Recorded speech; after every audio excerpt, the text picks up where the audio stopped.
spicy. Crack me up. Hey, you can catch all of those clips on our website. Watch them on your own as many times as you want. Just go to our website, gooddaysacramento.com. Click on the video tab. Picking out a card for an occasion. Do you go funny, sincere, or just keep it short and sweet? Good questions. Then there are those that make you say, I can totally do better than this. Candace standing by with how to be a greeting card writer in today's Minute. Absolutely. Today is National Hug a Greeting Card Writer Day, which is random. Yes.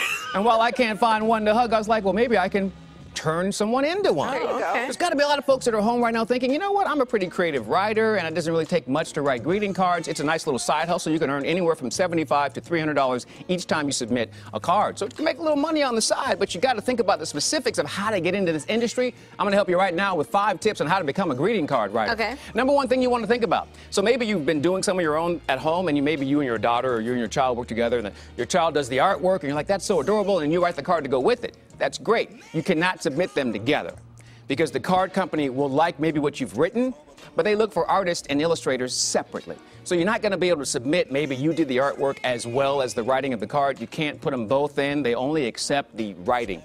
The submissions, as far as the cards are concerned. Artists, they get that later on. So just separate that when you go ahead and put your submissions in. Number 2, okay, here's the hard part. You got to match your writing.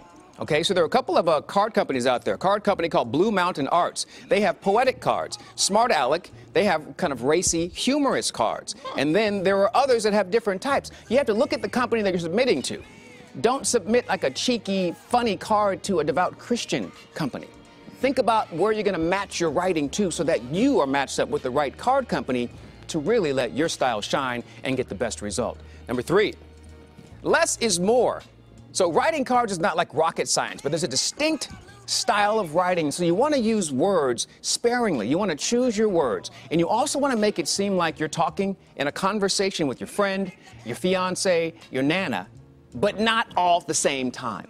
I think about that for a second, because that's what makes it really specific and makes it so that you, if you have that very specific voice that you can put through, that's going to mean your submission gets seen and you can have success as a greeting card writer. Think about how you can possibly do that. And then there's this. The broad approach works best, all right? Not everybody has, let's say, a Persian cat named Penelope that's having a birthday. Or maybe passed away. But everyone has a pet that's having a birthday or they lost a pet. They know what that feeling's like. So your job is to find a way to speak in broad terms to these individuals who may have lost a pet, but also speak directly to that person when they get that card. They think, yes, this totally captures the feeling I'm trying to convey to my friend who lost a pet. So the broad approach works best. Be broad, but somehow it's specific. It's really weird, but if you're writing greeting cards, you understand how that works. And the last thing you want to think about, check with small publishers. So when you're in the greeting card area and you turn that card around the back, you'll see the publisher. Look for smaller publishing companies because they're going to accept your submissions a lot more readily than the big companies will. And that'll give you a chance to get your foot in the door and start earning that side money, little side hustle, $75 to $300 every single time.